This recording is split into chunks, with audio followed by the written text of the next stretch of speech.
Bonjour à tous, c'est Quentin pour le journal. Aujourd'hui on se retrouve dans la commune de Novéan-sur-Moselle pour le développement sur le réchauffement climatique. Donc pour parler du réchauffement climatique, on va parler dans un premier temps de la pollution. Et bien sûr c'est le seul facteur qu'on va développer puisque la pollution est la seule chose, on va dire, qui va créer du réchauffement climatique. Donc la pollution c'est quoi? C'est quelque chose qui va altérer notre santé, c'est quelque chose qui est mauvais pour l'environnement. Ça va être créé par l'agriculture, l'utilisation de pesticides et d'engrais chimiques, par l'automobile, tout simplement les camions ou les voitures, et on peut aussi compter les avions et puis les bateaux de croisière qui sont des gros pollueurs. Quant à lui, le réchauffement climatique, ça va être quelque chose de plus simple, ça va être quelque chose qui va être dû à la pollution tout simplement, et donc la pollution va créer un gaz qui est dit à effet de serre, et ce gaz va donc altérer la couche d'ozone, et ça va créer le réchauffement climatique puisqu'on va avoir donc la fonte des glaces au pôle, on va aussi avoir un dérangement au niveau de la faune et de la flore. Et donc tout ça, ça s'appelle le réchauffement climatique. Donc dans un premier temps, on va parler de pesticides. Qui dit pesticides, vous l'avez deviné, je le sais, on va parler de Monsanto Bayer et de le Roundup, le glyphosate. Vous l'avez deviné, si ici on en parle, c'est que c'est forcément mauvais pour la planète. De nombreux médias l'ont prouvé, de nombreuses personnes ont pu porter plainte à cause de ce produit. Comme un jardinier il y a très peu de temps, il a touché environ 261 millions de dollars après un procès de Monsanto Bayer. Il en aura tiré donc un cancer malheureusement, mais au final aura été gagnant de cette somme astronomique.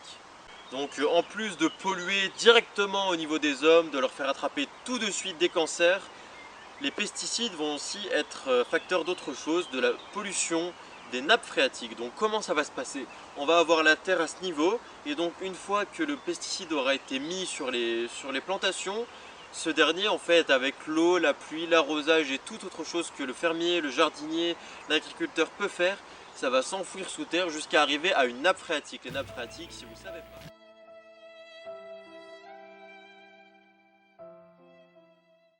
Donc, les nappes phréatiques, si vous ne savez malheureusement pas ce que c'est une nappe phréatique, c'est quelque chose qui a partout sous nos pieds.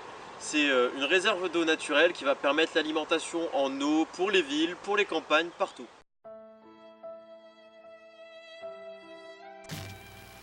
Bref, revenons-en aux faits. Le glyphosate, en quoi ça va être un polluant, ou les pesticides en général, ça va être polluant puisqu'en les utilisant, ça va appauvrir les terres en minéraux essentiels pour le développement des plantations.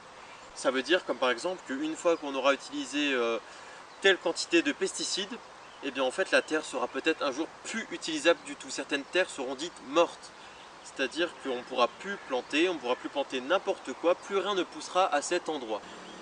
Donc, qui veut dire terre non cultivable, ça veut dire aussi surtout qu'il faut trouver de la place ailleurs. Mais où voulez-vous trouver de la place pour faire tout pousser, puisque quasiment toutes les terres sont cultivées. Donc dans cette deuxième partie, on va s'attaquer principalement aux voitures, donc aux voitures qui vont consommer du diesel, de l'essence, et les voitures aussi dites électriques. Donc en quoi les véhicules diesel et essence vont-ils polluer?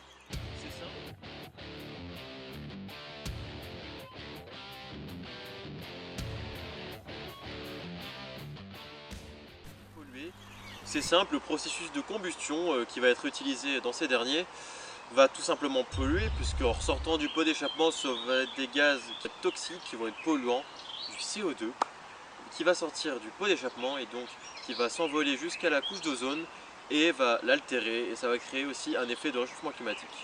On va pouvoir émettre une théorie assez simple pour ces deux. On va dire que pour l'essence et le diesel, ça va être un réchauffement climatique à terme direct, et puis avec les batteries électriques on peut dire que c'est indirect. Je vais vous expliquer pourquoi. Tout simplement puisque les batteries électriques ne vont pas polluer sur l'instant. Leur fabrication, leur production peut-être sera polluante.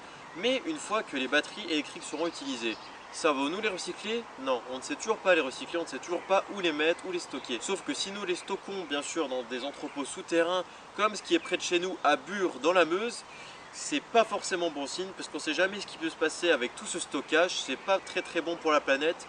Imaginons qu'un jour un incident se produise, quelque chose qu'on n'avait pas prévu, qui bien sûr n'était pas censé arriver. On ne peut pas savoir ce qui peut se passer, donc on ne peut pas dire si les véhicules électriques sont très sains pour l'environnement ou pas du tout. Donc je vais expliquer pourquoi l'essence et le diesel ça va être plus direct. Ça va être direct puisque tout simplement une fois sorti du pot d'échappement, le gaz va s'envoler jusqu'à la couche d'ozone et ça va l'altérer directement. Alors que les batteries électriques, etc., on ne sait pas si en explosant après des dizaines d'années après leur utilisation, ça va dégager des gaz qui vont être mauvais ou pas.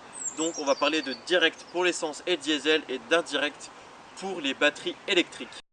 Et enfin, pour conclure cette vidéo, on va maintenant parler des enfouissements des déchets. Comme précédemment dit, par exemple, pour les batteries, et ben là on va parler par exemple d'un site qui est près de chez nous, en Meuse, qui est en construction, qui est bientôt fonctionnel, le site de Bure, dans la Meuse.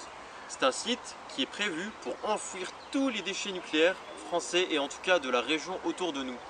Donc autour de nous, on a Cattenom, situé près de Thionville, c'est une centrale nucléaire assez proche. Donc, c'est-à-dire que les déchets qui vont être produits là-bas, tout ça va être stocké à Bure, dans la Meuse, à 40-50 km de Novéan-sur-Moselle, là où nous sommes actuellement.